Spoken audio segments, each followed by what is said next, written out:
Akibat pandemi, tingkat pengangguran di Indonesia kian menjulang tinggi. Bak efek domino tingginya pengangguran berdampak pada setiap sisi. Salah satunya adalah pendidikan. Pandemi membuat para orang tua kesulitan membiayai anak-anak mereka untuk sekolah lebih tinggi. Padahal pendidikan menjadi bekal paling penting untuk anak bangsa memiliki masa depan yang lebih baik. Kita akan berbincang dengan salah satu sosok yang sangat mencintai pendidikan dan tentunya memahami betapa pentingnya setiap anak di negeri ini untuk bisa punya kesempatan menuntut ilmu setinggi mungkin. Yaitu Ciki Fauzi yang sudah bergabung melalui sambungan Skype di sini. Halo Mbak Ciki, apa kabar? Halo, alhamdulillah kabar baik, Mbak Maria. Terima kasih sudah bergabung di Selamat Pagi Indonesia. Mbak Ciki, sebelum kita berbicara lebih lanjut mengenai pentingnya pendidikan untuk setiap anak bangsa, saya ingin ngobrol mengenai aktivitas Mbak Ciki dulu nih. Mbak Ciki sekarang lagi sibuk apa sih? Lagi sibuk bermusik sama mempersiapkan sebuah bisnis baru sama teman-teman. Kemarin juga baru pulang liputan. Iya, akhir-akhir ini sih kayak gini. Jadi gara-gara pandemi sebenarnya ada beberapa kegiatan yang langsung drastis berkurangnya. Salah satunya manggung-manggung.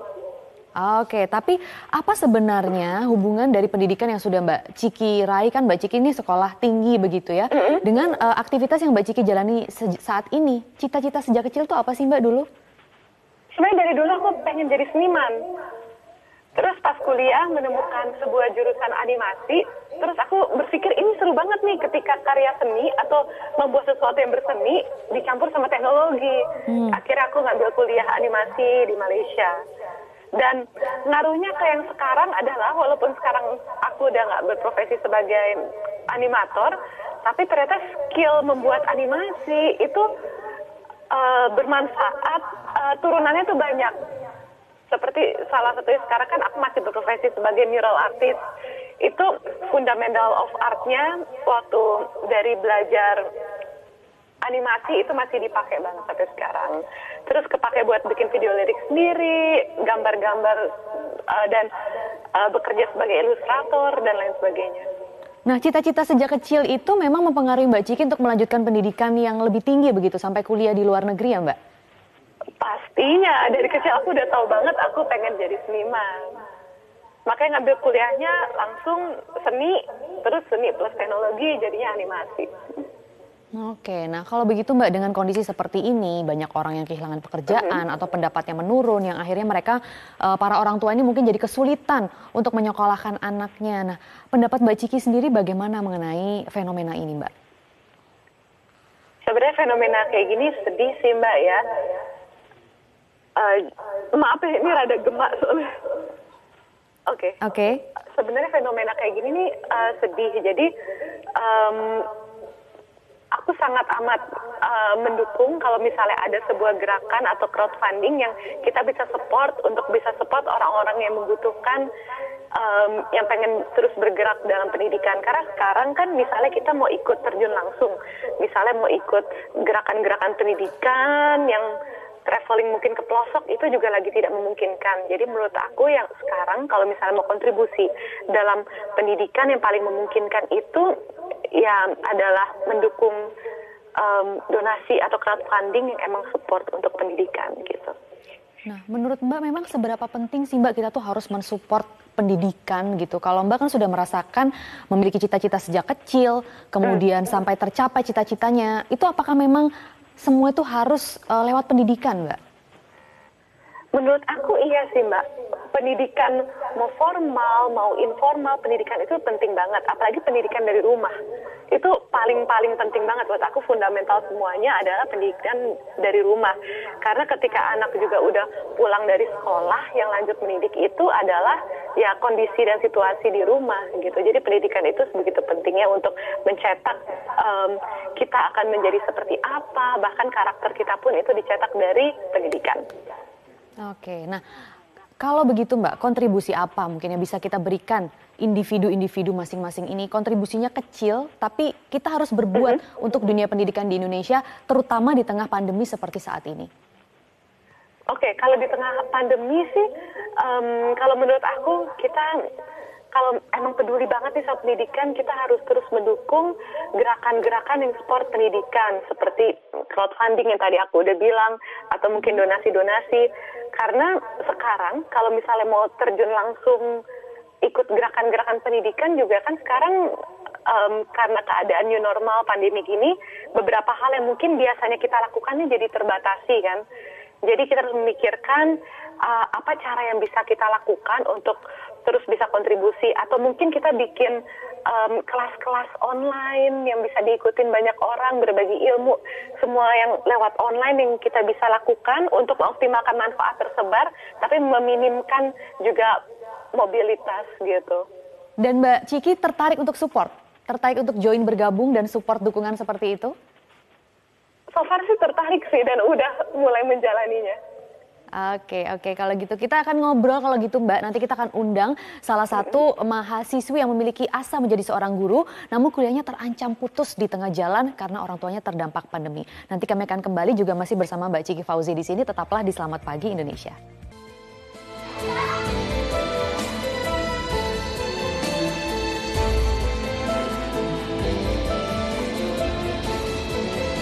Harapan saya terkait proses pendidikan saya tentu yang pasti saya ingin menjalani proses perkuliahan dengan baik dan maksimal, terus ingin lebih fokus dan semoga saya bisa mengatasi dengan baik segala kendala terkait urusan perkuliahan saya.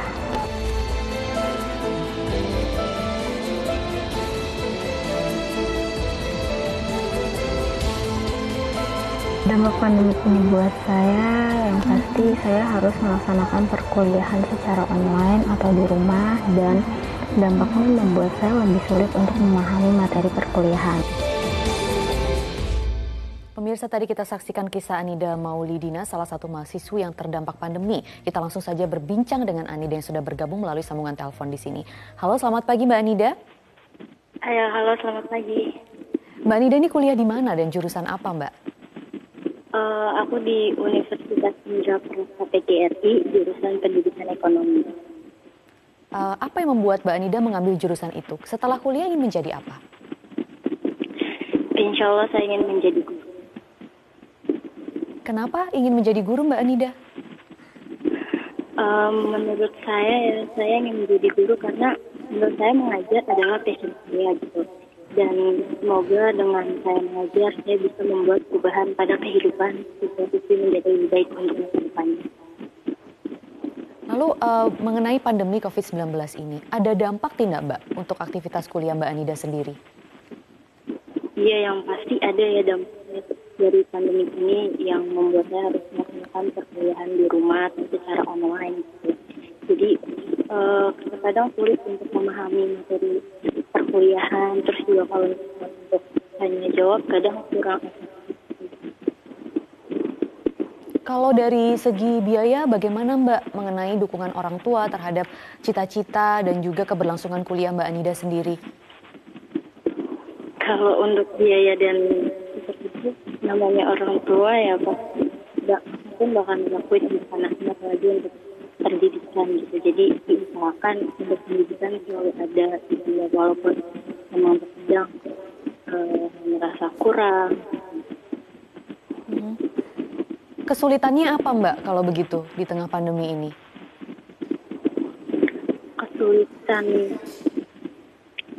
Kesulitan untuk apa Mbak? Untuk terus tetap bisa melanjutkan pendidikan dan juga kuliah sampai menggapai cita-citanya menjadi seorang guru. Ya, kesulitannya ya terkadang kayak ada pasti ketakutan untuk tidak bisa lanjut gitu, tapi orang tua kayak harus berusaha dan tetap lanjutin pendidikannya gitu. Oke, harapannya Mbak Anida? Harapannya kalau untuk pandemik atau untuk pendidikan saya? Oke, kalau untuk pandemik yang pasti ya semoga cepat selesai semuanya, semoga tidak ada lagi wabah ini, semuanya kembali seperti normal seperti biasa sih.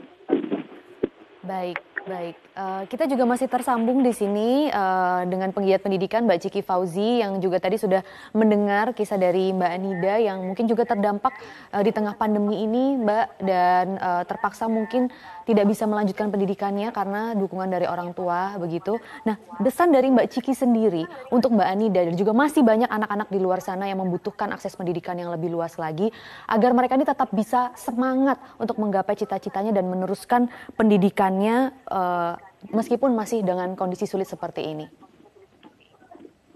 Terus semangat Mbak Anida dan teman-teman lainnya yang masih terus harus berjuang. Kita ingat aja buahnya perjuangan itu manis, insya Allah. Semangat! Makasih. Bisa nggak sih Mbak kita tuh berharap pada peluang-peluang begitu Mbak?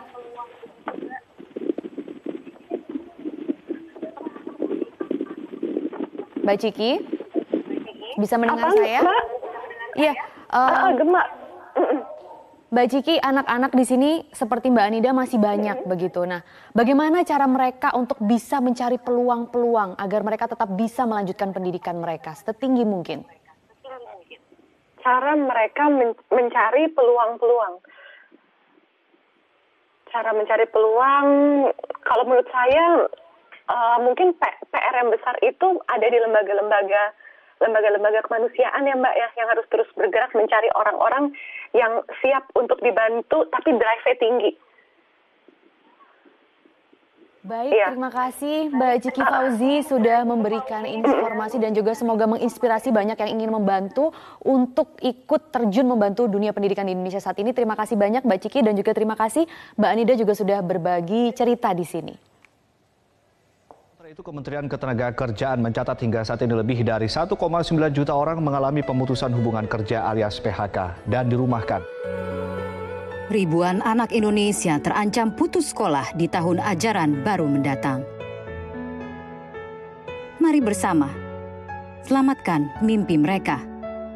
Sampaikan donasi Modi, sedikit dari kita bermanfaat untuk mereka.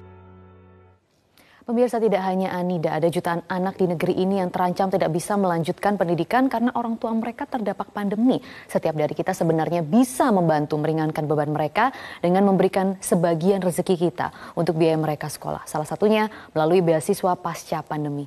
Apa dan bagaimana caranya? Kita langsung berbincang dengan salah satu penggagas beasiswa ini dari Surya Edukasi Bangsa Foundation, Vindo Gading. Selamat pagi Mas Vindo. Selamat pagi Mbak Maria.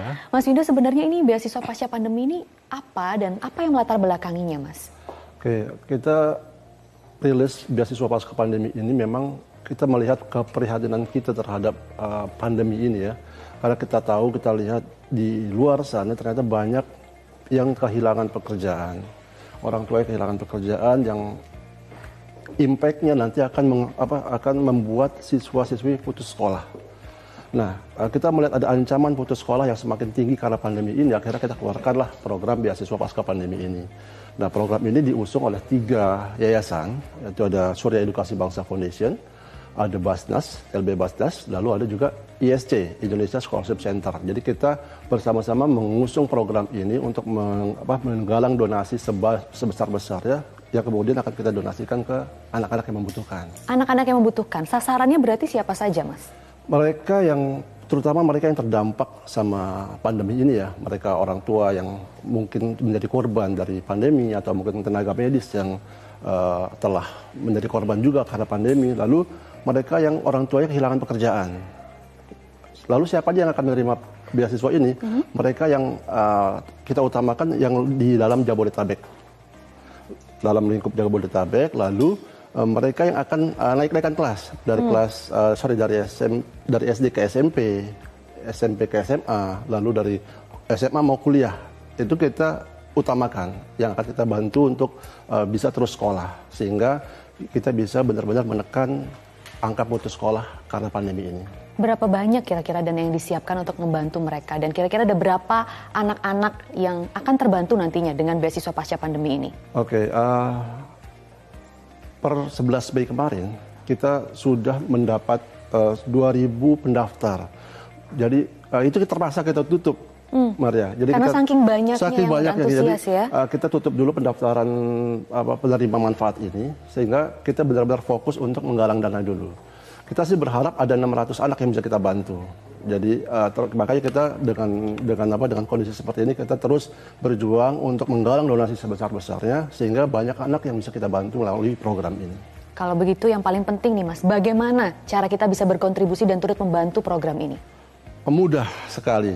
Yang penting perlu keikhlasan, perlu kerelaan. Yang penting bisa cukup lewat belibaik.com atau kita bisa dan juga bisa transfer melalui rekening mandiri. Yang sudah ada di layar kaca Betul, juga ya? Betul, sudah ada di layar kaca ini bisa kita transfer atau juga bisa lewat belibaik.com. Oke, terima kasih Mas Vindo Gading sudah memberikan informasi di sini. Semoga makin banyak yang tergerak hatinya untuk membantu dan berkontribusi di dunia pendidikan Indonesia yang saat ini memang begitu terdampak di tengah pandemi COVID-19 ini. Ya. Terima kasih Mas Vindo, semoga sehat selalu. Terima kasih banyak Maria, terima kasih.